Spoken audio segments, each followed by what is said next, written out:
Matin Première. Et à 6h15, nous retrouvons Jacques Scrowen avec un livre. Le livre dont vous nous parlez ce matin, Jacques, c'est une BD ?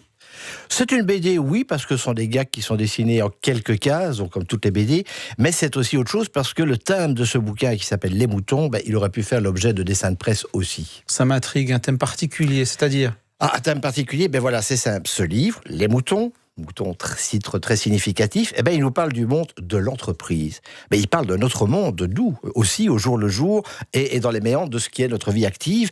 Alors je dirais qu'en cette époque où le monde de l'entreprise voit fleurir par brasser des managers adjoints, des référents, des pôles de compétences, et Dieu sait quoi encore, Ces moutons, c'est un livre d'humour absolument réjouissant, je dirais même jouissif, un livre dans lequel tout le monde reconnaîtra sans doute son propre environnement quotidien. À ce point-là ?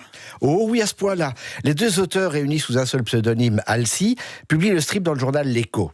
Ils ont véritablement construit en lisant les articles L'Écho, une vraie entreprise avec les décideurs, avec les autres, avec ceux qui se pensent décideurs, et qui dirigent avec un patron, qui dirige tout d'un air bienveillant, mais ce n'est qu'un air bien entendu.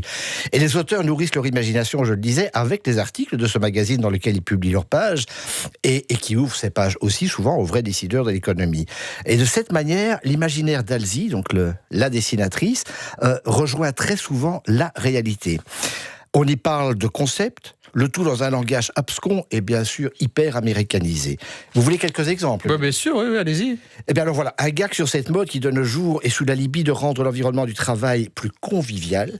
Il y a cette mode, qui tend à démultiplier les réunions. Alors voilà, 2 dessins suffisent, 2 petits textes. La secrétaire de direction, au cours d'une réunion, dit « Quand vous êtes en réunion, vous devez veiller à la qualité de votre présence. Demandez-vous pourquoi je suis là ?» Le dessin suivant montre un des participants, un employé, les yeux au ciel, la moue un peu interrogative, ou peut-être ennuyé, et qui dit « Oui, au fond, pourquoi est-ce que je suis là ?» Voilà, un autre gag comédie vous rappellera certainement quelque chose aussi. Le patron dit à l'ensemble de ses employés « La réussite de notre stratégie dépendra donc de notre approche 360 degrés orientée client. Des questions ?» Et un employé répond tout simplement « Ne risque-t-on pas de tourner en rond avec ce type d'approche ?» Bon, question, est-ce que vous avez aimé ce livre ? J'ai adoré. Le graphisme est simple, je dirais un peu dans la lignée d'un Gueuluc, etc. Ce sont des dessins ultra simples. Le graphisme se met au dessin simplement, au texte, au service, je dirais, du texte, simplement, du texte et du message. Et j'ai souri, et j'ai ri, souvent. Et les personnes à la rédaction à qui j'ai fait lire l'un ou l'autre gag ont bien ri également, croyez-moi. C'est un livre qui fait du bien. C'est un livre qui, certes, parle de la déshumanisation du monde du travail, avec des alibis, comme je le disais, qui sont de plus en plus mensongers.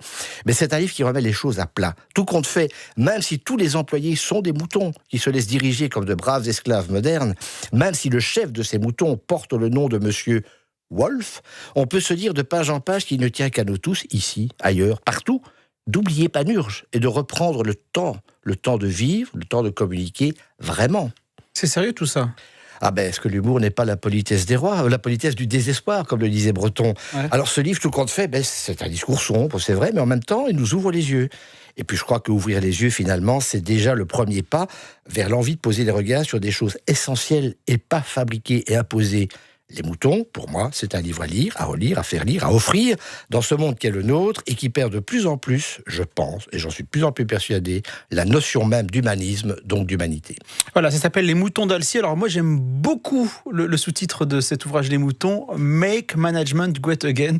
Je préfère que ce soit vous qui le disiez, je parle très mal l'anglais. C'est pour ça que vous le dites pas. Ok, c'est parfait. Et c'est paru à la Renaissance du livre, mais ça, vous l'auriez dit sans accent. Voilà, exactement. La Renaissance du livre, c'est du bon français. Et c'est une vraie Renaissance. C'était Jacques Scrowen. Merci beaucoup. Comment rendre un dernier hommage à votre animal de compagnie ? Sachez qu'il existe de plus en plus de services pour cela. On en parle dans un instant. Matin Première. 6h, 8h.